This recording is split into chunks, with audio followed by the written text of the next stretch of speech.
A gente perguntou, a gente chamou o comandante e perguntou. Então, de fato, o comandante não estava com o Bolsonaro, porque ele deu licença para os ministros interferirem. Que loucura. Para os ministros irem para cima. Essa informação não sabia. Mas chegou no gabinete do ministro e falou: ministro, eu quero dizer o seguinte, se você quiser prender um senador, a minha polícia já está pronta para recebê-los e vai ter sangue. O sangue estará nas suas mãos. Atrás da minha cadeira, no meu gabinete, eu tenho 2 fotos. Uma é do Bolsonaro, com a faixa presidencial, porque o molusco 9 dedos jamais ficaria pendurado na minha parede. E a outra, pensem numa coisa, se você não for votar, quem vai ficar no poder é o Lula. O maior bandido dessa nação. E com ele, Alexandre de Moraes e mais 4 ministros que o Lula vai colocar no Supremo. Acabou o Brasil, meu amigo. Pessoal, a deputada Bia Kicis, que é do PL, ali de Brasília, e que foi da base do governo de Jair Bolsonaro na época, antes do acontecimento ali do 8 de janeiro, ela vai fazer uma revelação bombástica, que agora tudo faz sentido. Por que Jair Bolsonaro ficou calado durante tudo que aconteceu ali logo após as eleições de 2022? E agora vocês vão entender aqui porque ela vai fazer uma revelação sobre um comandante que recebeu ordens. Olha só isso, que absurdo. Nós vamos ver essa entrevista aqui que ela deu para um podcast e vamos saber agora por que Jair Bolsonaro não agiu e não acionou também o tal do Exército, ali, as Forças Armadas, para poder fazer o tal golpe. Agora você vai saber de tudo, pessoal. Vamos para a matéria aí e logo em seguida nós voltamos.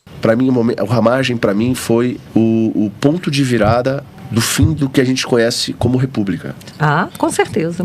Quando o Bolsonaro ele vai chamar o Ramagem para chefiar a Polícia Federal e o STF se aflora dizendo não, mas era constitucional. Sim.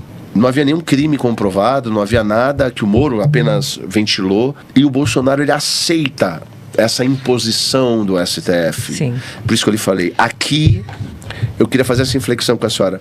Não mudou, não começou a mudar, porque aí daqui para frente... A partir dali o STF se agigantou, né? Se sentiu poderoso que poderia fazer tudo. Realmente ali a gente ficou sem entender. Por que o Bolsonaro não peitou? Todo mundo tem essa mesma sensação. Declarado, isso nunca foi explicado. Eu já conversei com ele. Eu perguntei para ele. Ele disse que naquele momento, se ele tivesse peitado, ele poderia ser preso. Ele falou assim, eu não tinha os comandantes. Ele descobriu que ele não tinha os comandantes das Forças Armadas ali, entendeu? Então eu acho que eu sei que ele foi muito aconselhado a obedecer ao Supremo. Ele não queria, mas os conselheiros, o Bolsonaro tinha um entorno dele ali que não era fácil. Só burro. General Heleno me falou que ele ficou vencido, que ele foi o único que falou. General Heleno, ele tá doente, que ele falou assim, você tem que... É claro, sua prerrogativa. O único homem ali, hein? Eu tô falando, Coroa talvez lá. Fazendo inconfidências aqui. Não, mas ele tem razão. Que me foram contadas, assim, mas ele falou assim, eu fui vencido. Coitado. E eu gostaria muito que ele tivesse sido vencedor ali, não vencido, entendeu? Era o que a gente queria. Mas então eu perguntei para o Bolsonaro um dia, ele falou assim, eu descobri que se eu fizesse, talvez eu fosse preso. Só que eu não entendia muito isso. Para mim, era complicado. Como assim? Você era o chefe das Forças Armadas, como? Só que depois, eu só consegui compreender realmente esse quadro quando veio à tona, foi revelado que os Estados Unidos, inclusive a CIA, estavam interferindo no Brasil. O governo do Biden interferiu nas eleições de 22, a CIA interferiu, né? Eles estavam, inclusive, usando aquela USAID, pagando para ensinar os caras aqui a censurar os conservadores. Então, essa turma estava interferindo no governo aqui e estava pressionando as Forças Armadas aqui. Você entendeu? Então, eu acho que foi isso que o Bolsonaro quis dizer. Que, assim, quando ele não tinha as Forças Armadas, é porque havia uma interferência. Ele não me disse isso. Mas quando se revelou o que aconteceu em 22, aí que eu entendi o que ele quis dizer. Porque quando ele falou, eu não tinha as Forças Armadas, porque não trocou o comando, você entendeu? Eu não entendia. Mas aí, quando se revelou a história do que aconteceu nas eleições, no governo Biden, isso já vinha acontecendo antes. Não foi só nas eleições, foi durante o governo Bolsonaro. A interferência que houve. Mas, Bia, eu entendo, eu estou lhe entendendo. Mas, de novo, não é um medo excessivo também de um governo... Tudo bem, tô falando do governo americano, mas ainda assim, nós temos uma soberania, Essa soberania, ela existe, ela é real. Mas para você ter soberania, as Forças Armadas é que garantem a soberania, força. Então, ele não teria que ter, aí ele tinha que ter mudado esses generais, né? Mas, aí faltou, talvez, ouvir o Olavo, talvez?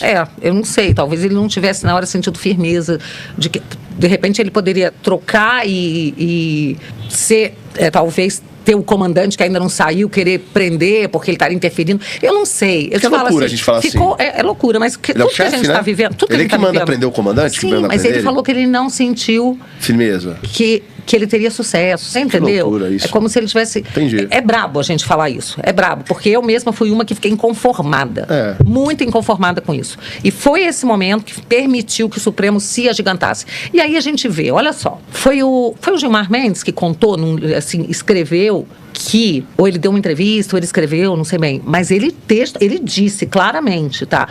Que antes deles interferirem com o Bolsonaro e começarem a pressionar o Bolsonaro, eles perguntaram ao comandante do Exército na época se eles teriam problema. E o comandante garantiu para eles, para os ministros, que eles não teriam problema de interferir no governo Bolsonaro. Você está entendendo? Ele falou isso. A gente perguntou, a gente chamou o comandante e perguntou. Então, de fato, o comandante não estava com o Bolsonaro, porque ele deu licença para os ministros interferirem. Que loucura. Para os ministros irem para cima. Essa informação eu não sabia. Mas o Gilmar Mendes falou isso. Declarou Que isso. antes deles partirem para cima do Bolsonaro, eles chamaram o comandante do Exército e ele falou, não, tá tranquilo.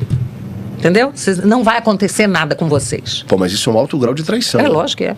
Isso é um alto grau de traição. E o Bolsonaro acabou. E aí eu acho que o que é mais... Vamos conversar outras coisas, mas o que é mais triste é que o medo que ele teve naquele momento, hoje se tornou 1000 vezes pior, né? Porque além de preso, ele chegou a ser torturado. Ele estava sendo torturado. Total. E a gente vê isso acontecendo, assim, é muito, muito difícil, sabe? Para quem está perto e conhece as pessoas, conhece as personagens, está lá dentro, está vivendo isso todo dia. Te falo, meu amigo, não é fácil. Quando eu subi naquele carro de som e eu vi aquela esplanada, que o pessoal chamou de girassóis, né? Os girassóis. Você só via amarelo, Sim. até a torre de TV. Você não via um espaço. Eu nunca vi. Nossa, assim, era muito emocionante, eu nunca vi nada daquilo.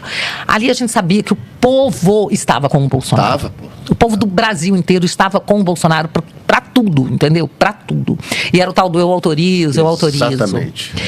E os caminhoneiros vieram. Os caminhoneiros vieram também, né? Então, eu me lembro que eu estava no Congresso, no plenário, e a gente sabia assim, nossa, alguma coisa vai acontecer, o povo está todo falando pro Bolsonaro, estamos com você, e aí de repente eu vejo do lado esquerdo do plenário, sobe, eu não sei se foi o Lindbergh, quem foi? Subiu alguém lá e falou assim, o Bolsonaro, vocês são desmoralizados, Bolsonaro, a cartinha do Bolsonaro, do Michel Temer. Aí eu olhei pro Jordi, porque eu pensei, que cartinha? O que ele está falando? Ninguém sabia do que ele estava falando. Que carta é essa, né? A gente estava ali no plenário, lutando. Aí eu peguei, saí de lá e fui, porque me falaram, os caminhoneiros estão lá, tá todo mundo desesperado, eles precisam de alguém, algum político lá falar com eles, que eles não estão entendendo. Eu falei, eu vou, né? Eu peguei, fui pra lá e comecei a acalmar o pessoal. Eu nem sabia do que se tratava ainda. E eles falavam, por que o Bolsonaro fez isso? Por que ele fez isso? Eu falei, gente, eu não sei o que o Bolsonaro fez, mas vamos confiar no nosso líder. Se ele fez alguma coisa que estão dizendo, uma carta, eu não sei por que ele fez, mas vamos confiar no nosso líder. E aí eu fui acalmando o pessoal. Sabe que tinha gente que queria jogar o caminhão no laguinho do Congresso. O povo estava desesperado. Lógico, como o povo sofre. Aí a PM começou a chegar e querer tirar o povo na marra. E eu falei, gente, peraí, não é assim não. Sabe, vocês vão dar um tempo pra eles saírem daqui. E fiquei lá com o pessoal, entendeu? Aí aos poucos eles foram saindo e tal, né? Mas eu fiquei, assim, atordoada de saber daquela cartinha. A cartinha do Michel Temer. Falei assim, então, de repente, o Bolsonaro vai confiar num acordo com Alexandre de Moraes? Intermediado pelo Michel Temer. Aquilo foi punk, meu amigo. São essas coisas que a gente não consegue entender. Eu não sei por que razões... É o que eu falo, alguma coisa aconteceu ali, eu não sei se o Bolsonaro acreditou, ou se ele estava numa situação, como ele falou, que ele sabia que ele não contava com ninguém, porque tinha... Pô, com ninguém é um pouco eufemismo, né? Porque ele contava com o povo. Meu pai. Óbvio. Ele tinha a força motriz do país, os caminhoneiros do lado dele. E o mais triste, Bia, é que daquele dia pra frente, até os caminhoneiros todos se prejudicaram. Então, assim, ele tinha o povo na mão ali. Eu gostaria que ele tivesse rasgado aquela cartinha. Eu gostaria que ele tivesse rasgado aquela carta, que o povo estava ali. E aquele a gente perdeu um momento, assim, inacreditável da história. Eu estou dizendo assim, eu não sei o que o Bolsonaro sentiu, claro, isso aí o que é só fez. Ele, né? A minha visão era que ele era o momento. A gente perdeu aquele momento. Deixa eu te falar uma coisa antes disso. Eu fui a autora da PEC do voto impresso. Essa PEC foi aprovada na CCJ em 2019, na última sessão, por 33 votos a 5. Só 5 votaram contra e não foi nem o PT. O PT votou a favor, tá? Quem votou contra foi o pessoal do PP, uns caras do Centrão, um outro deputado que falou, não, você está no seu primeiro mandato, só quer ter uma PEC aprovada, eu estou aqui há não sei quanto tempo, não consigo aprovar a minha. Eu falei, deputado, eu te ajudo a aprovar a sua, pelo amor de Deus, vota nisso aqui que é importante. Isso não é... Olha o tipo de motivo, né? As coisas que a gente tem que enfrentar. E eu falei assim, eu te ajudo, me fala qual é a sua, eu vou trabalhar para aprovar a sua PEC também. Votou contra, porque não gostou que eu era uma deputada de primeiro mandato e já ia ter uma PEC aprovada na CCJ. Tá, mas enfim, foram só 5 votos contrários, 33 favoráveis, tá?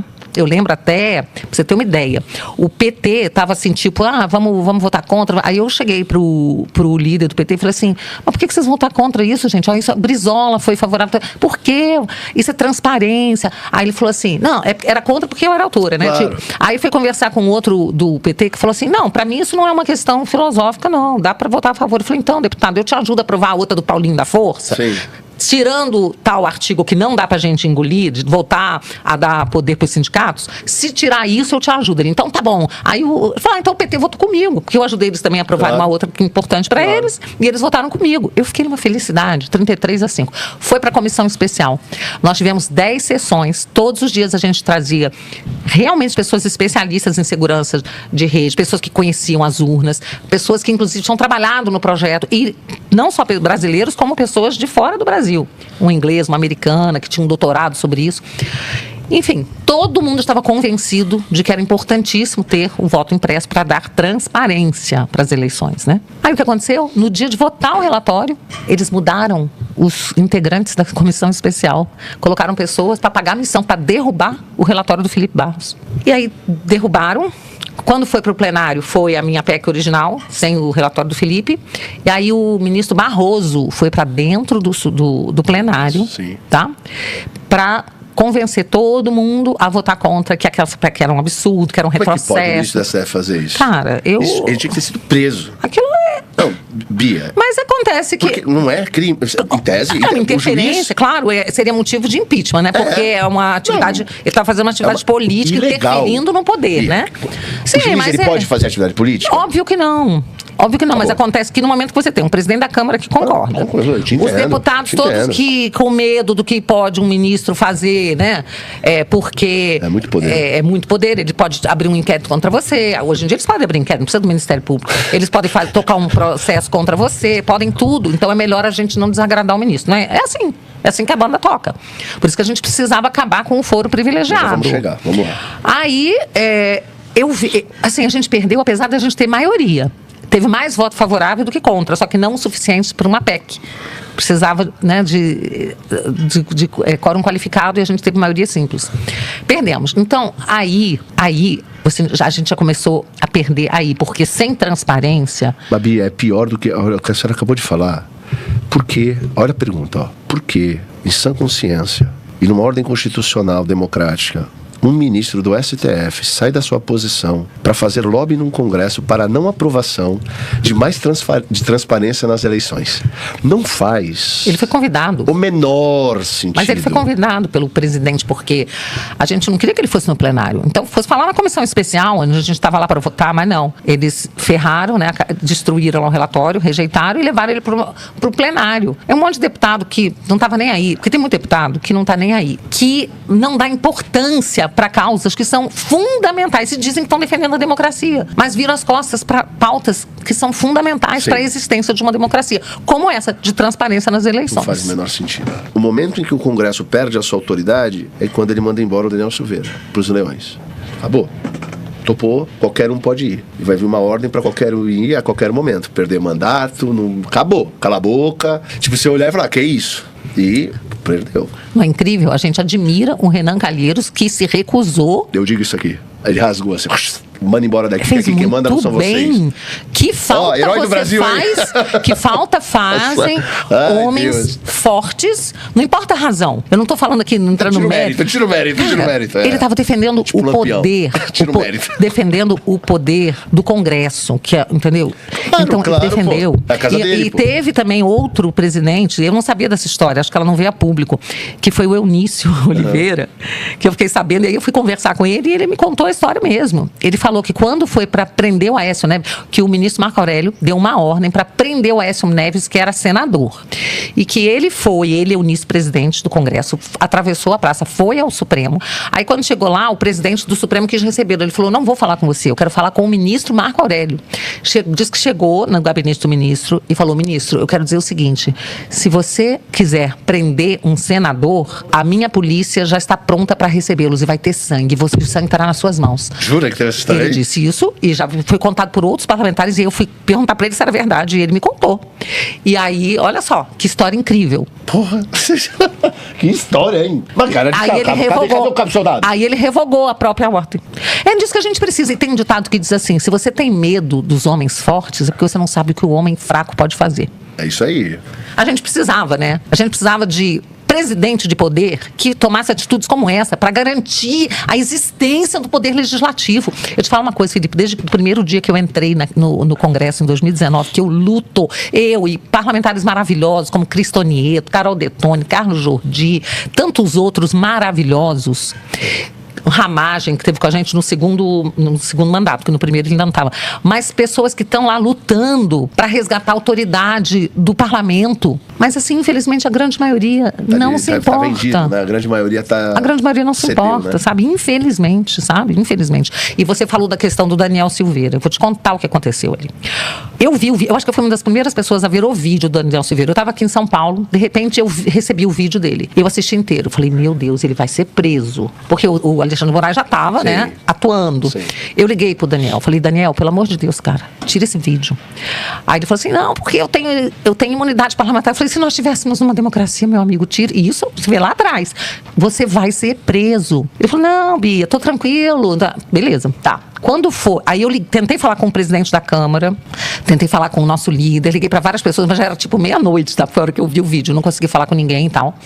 No dia seguinte, a gente está falando com o Daniel, ele está falando no grupo com vários deputados, aí depois ele fala assim, 10 da noite, ele falou assim, a Polícia Federal tá chegando aqui em casa. Aí eu falei, caramba, ele falou, não, eu vou lá, vai ser tranquilo, vou falar da minha imunidade parlamentar. Aí ele foi, ainda fazendo live, crente que ia sair daquela na boa, entendeu? Aí já ficou detido, né? E quando foi para votar, assim, a sensação que a gente tinha, a percepção era clara, que ele ia ser solto. Os parlamentares todos falaram, imagina, prender um deputado por causa de um vídeo, todo mundo ia votar pela soltura dele. Mas o que foi feito? Os líderes foram chamados, porque os ministros entraram em contato com os presidentes dos partidos, com os líderes, e falaram o seguinte, não, só uma prisão didática, é pedagógica.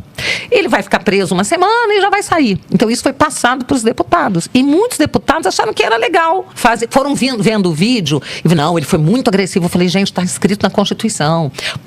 Nós somos invioláveis por quaisquer palavras, quaisquer. E a gente não tem imunidade parlamentar para falar coisa bonita, para elogiar as pessoas. A gente tem para falar o que a gente precisa falar. Mesmo que você não concorde com o que ele falou. Ele é um parlamentar. Enfim, quando votou e que o povo votou pela prisão dele, para concordar com a prisão, e nós somos poucos os que votamos contra, nesse dia eu falei, acabou, abriu a porteira, agora nós abrimos mão das nossas prerrogativas. Exato. E aí, não foram 2 semanas, não foi nada, ele ficou preso, né? E aí, muito parlamentar se arrependeu, mas muitos vieram falar para mim, Bia, eu votei porque o meu líder me chamou e falou, não, mas vai ser importante, ele passou... Aí eu falei assim, desculpa, o que você fez foi ajudar a enterrar a nossa prerrogativa. Tudo bem que você se arrependeu, que você nunca mais vai cair nessa, mas olha, foi muito grave. Eu tô falando para esse povo que pensa em não ir votar. Pensem numa coisa, se você não for votar, quem vai ficar no poder é o Lula. O maior bandido dessa nação. E com ele, Alexandre de Moraes e mais 4 ministros que o Lula vai colocar no Supremo. Acabou o Brasil, meu amigo. Então não tem essa. Você pode ter ficado incomodado, não ter gostado do Flávio ter mandado o áudio para financiar o filme, que se provou que foi uma relação privada, que não tinha problema nenhum. Ah, mas ele foi visitar o Vorcado depois. Não devia ter ido. Calma, Bia. Tá não devia ter ido visitar o Vorcado de tornozeleira. Tá muito brava, calma. Errou. E eu quero te dizer o seguinte, nós fizemos uma reunião fechada, uns 10 parlamentares, o Flávio, o pessoal dele da comunicação, e eu falei, Flávio, se tiver mais alguma coisa, só tinha a questão do áudio, se tiver mais alguma coisa, conta. Isso. Conta aqui pra gente e conta pra todo mundo. Porque nós não queremos saber pela mídia. O que quer que tenha acontecido, fala. Aí ele falou pra gente, eu fui visitar o Vorcado depois, pra botar um filho. Aí eu, puta que pariu, tá, ok? Tá, você fez isso? Então, pelo amor de Deus, fala. Porque pior que seja, é melhor ouvir de você. A senhora é muito boazinha, parece a minha avó. A senhora é muito boazinha. Eu vou vontade de abraçar e beijar, fazer carinho na Bia. Ô, Bia, vem cá. Aí ele marcou aquela reunião com todos os parlamentares do PL e tal, e chegou lá e ele falou. E o Trump fez. Com o Flávio, nós temos a chance de fazer com que o Brasil seja uma nação, assim como Bukele conseguiu fazer em El Salvador. O país mais perigoso do mundo se tornou o mais seguro do mundo. Quando eu olho para o Brasil que eu quero, eu vejo duas imagens. É o que eu quero. Eu quero El Salvador aqui, Bukele, e o Flávio vai fazer isso, o Lula nunca. E eu quero aqui, o que eu visualizo? Milei, Argentina. Tirou a Argentina do fundo do poço e trouxe liberdade econômica, está salvando, está trazendo prosperidade para o país. O Flávio é o caminho da prosperidade. É o cara que vai fazer de tudo e com a maioria no Congresso vai conseguir trazer segurança, botar bandido na cadeia. Bandido real, não é bandido de crime imaginário, não. Bandido real na cadeia, acabar com a impunidade, fazer com que Comando Vermelho, PCC e o Jaba 4, tudo, tenham o que merecem. São terroristas e vão ter o poder, por exemplo, bélico americano, todo mundo, para combater o terrorismo. Com o Lula a gente vai ter o quê? Esses caras comandando o país. Meu amigo, isso para mim é o suficiente. E ainda a questão da liberdade econômica, pelo qual eu luto com o meu coração. Eu fui a pessoa que apresentou o Paulo Guedes ao Bolsonaro. Então eu tenho essa visão de que a economia, o mercado, a liberdade econômica é fundamental. Atrás da minha cadeira, no meu gabinete, eu tenho duas fotos. Uma é do Bolsonaro, com a faixa presidencial, porque o molusco, o 9 dedos, jamais ficaria pendurado na minha parede. E a outra são os 10 mandamentos da liberdade econômica. Eu lutei muito por essa lei. E a gente aprovou essa lei. E o Brasil respirou liberdade. Amém. Quando o Bolsonaro era presidente. Sim. Quando o Bolsonaro era presidente, se abriu um portal, na minha visão, e mostrou o que o Brasil poderia ser. E com o Flávio, a gente pode ter isso de novo. Tá. Pois é, realmente algo absurdo, né? A gente até hoje fica pensando por que o Jair Bolsonaro fez aquela cartinha lá, né? E mandou de volta ali para o Michel Temer, né? Em resposta, fazendo um acordo com Alexandre de Moraes, recebendo primeiro um comunicado do Michel Temer e depois retornando ali com uma resposta positiva. Até hoje a gente não entende por quê. E o povo brasileiro ficou a ver navios. Por que as Forças Armadas também não se subjugaram ao presidente da época? Por que Jair Bolsonaro foi para os Estados Unidos, não passou a faixa, não falou nada, não deu entrevista, não falou nada? Durante ainda os seus últimos dias de mandato aqui no Brasil, ele chegava ali, eu me lembro, ele chegava ali na esplanada ali em Brasília, e ele saía da sua casa, ia andando pelo gramado e ficava ali, tem um córrego ali, né, um rio que separa, uma vala ali, e o povo ficava do outro lado e ele do lado de cá, calado, em silêncio, não falava uma palavra. Por 3 dias ele foi ali, calado, sem falar nenhuma palavra. Já tinha passado as eleições, ele já tinha perdido as eleições, perdido, né? Perdido. E ele ficava ali. Um dia ele foi com a camisa branca, no outro dia ele foi com a camisa azul e no outro dia ele foi com a camisa verde. Não sei se alguém que está me assistindo aqui lembra. Se você se lembra, coloque aqui nos comentários.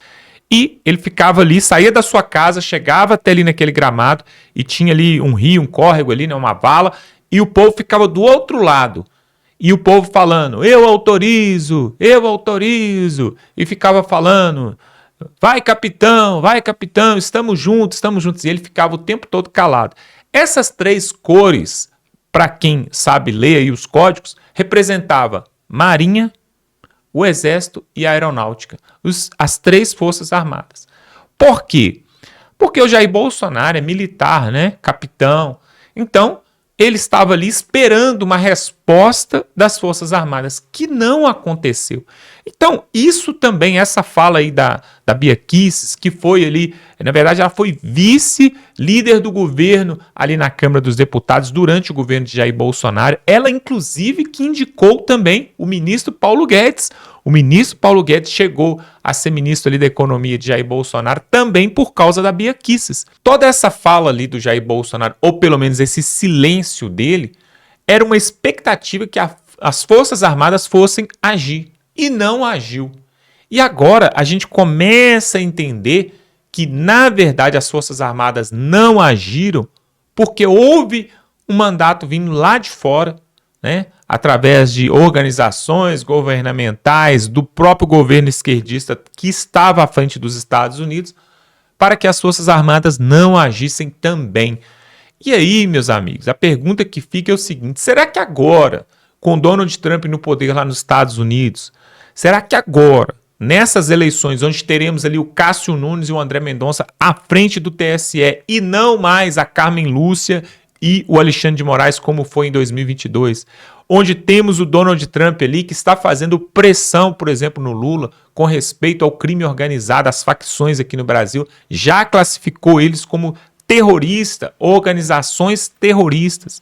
Será que agora, neste momento, nós vamos ter eleições totalmente limpas, não no quesito da urna eletrônica? Tem gente que ainda fica batendo nessa tecla, é a urna, é a urna. Pessoal, vai muito além disso.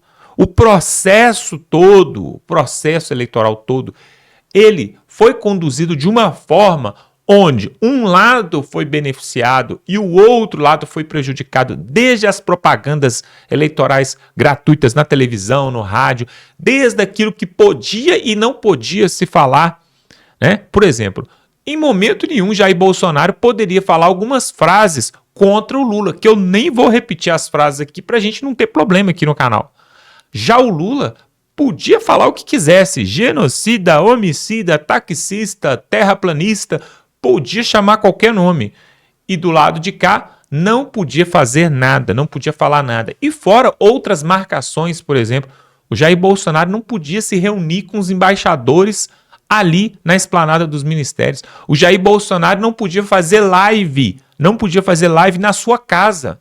Não podia. Porque é um local público, é um local do governo. Ou seja, várias ações que o judiciário tomou frente ao TSE ali com respeito a uma perseguição à direita. E isso prejudicou todo o processo eleitoral. Tanto que chegou no final, depois que o Lula venceu, nós tivemos alguns ministros falando, vencemos o bolsonarismo. O próprio Barroso, Luiz Roberto Barroso. Tivemos o Gilmar Mendes falando também num simpósio que, se não fosse o judiciário, não teríamos a eleição de Lula. Falaram de forma clara e aberta, vocês já viram esses vídeos por aí. Ou seja, tudo isso comprova um grande direcionamento, para não falar manipulação, né? Um grande direcionamento para um lado, voltado para o lado da esquerda e não para o lado da direita. O que importa agora, que a gente quer saber, é se isso vai acontecer esse ano. Será que isso vai acontecer? Olha só, pessoal, o Lula já assinou um decreto agora, há cerca de 10 dias atrás, ele assinou um decreto onde, e esse decreto ele bate lá no Congresso e volta para o Lula e tem que entrar em vigor. 60 dias, dentro de 60 dias, vai regulamentar todas as redes sociais. E quem falar mal do presidente, quem falar qualquer coisa que tiver fora daquilo que eles acham correto, vai ter perfil derrubado. Pode ser em todas as plataformas. Nem vou citar o nome das plataformas aqui também para não ter problema. Vocês se lembram quando, lá atrás nas eleições de 22, foram derrubados os perfis, né, de vários bolsonaristas, só da direita, nada da esquerda. Vários bolsonaristas, alguns deles deputados, senadores, foram derrubados em várias plataformas. E não só políticos. Tivemos também pessoal ali, os grupos das tias do Zap, né? As tias do Zap ali, não se podia mais nem comentar. E tudo isso foi uma perseguição, uma manipulação visando beneficiar apenas um lado. A pergunta que não quer calar é que se esse decreto que foi feito ali por Lula, que vai começar a vigorar a partir de setembro, ele já assinou, mas tem um prazo para poder começar, se isso vai amordaçar de novo o povo brasileiro. O que você acha disso, desse absurdo? Coloque aqui nos comentários, porque realmente, pessoal, nós achamos que vivemos num país democrático, livre e que podemos ter liberdade de expressão, mas o que a gente vê na prática é que quando vai chegando o pleito, faltando 2 meses ali para o pleito eleitoral, a mordaça e o cacetete come solto e não se pode nem fazer manifestação pelas ruas afora. Acontece em todos os países aí que são democráticos, né? Em ano eleitoral, próximo ao período eleitoral, acontecem manifestações de um lado e do outro. Só que aqui no Brasil, como parte, né, de exceção, nós não podemos nem nos manifestar. Agora, temos aí a Copa do Mundo e todo mundo vai estar de verde e amarelo. Eu quero saber se o Lula, o Moraes, vai mandar prender todo mundo que estiver torcendo para a seleção brasileira com a camisa verde e amarela. E se o Brasil, então, for campeão e levar o Hexa, aí, meus amigos, vão falar que são os bolsonaristas nas ruas festejando. Será que vai acontecer isso mesmo? O que você acha? Aliás, eu quero saber da sua opinião, né? Você acha que as eleições são interferidas pela Copa do Mundo no mesmo ano? Você acha que faz diferença? Você acha que existe aí um complô, um combinado com a FIFA, um combinado ali com o futebol internacional para deixar o Brasil de repente ganhar o Hexa, para tirar, né, as pessoas ali da concentração com aquilo que é realmente importante, que é a política? Será que existe isso? Tem algumas pessoas que acreditam em uma conspiração, né? Que o futebol, se der muito foco, vai tirar o foco das eleições e é isso que a esquerda quer. Será? Você acredita nisso? Coloque aqui nos comentários, eu quero saber da sua opinião.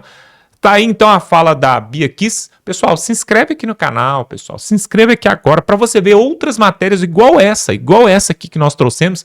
Vamos trazer muito mais, pessoal. Tem muita coisa para mostrar. Nós vamos trazer aqui. Então se inscreva aqui, ó. Aqui embaixo tem um botão.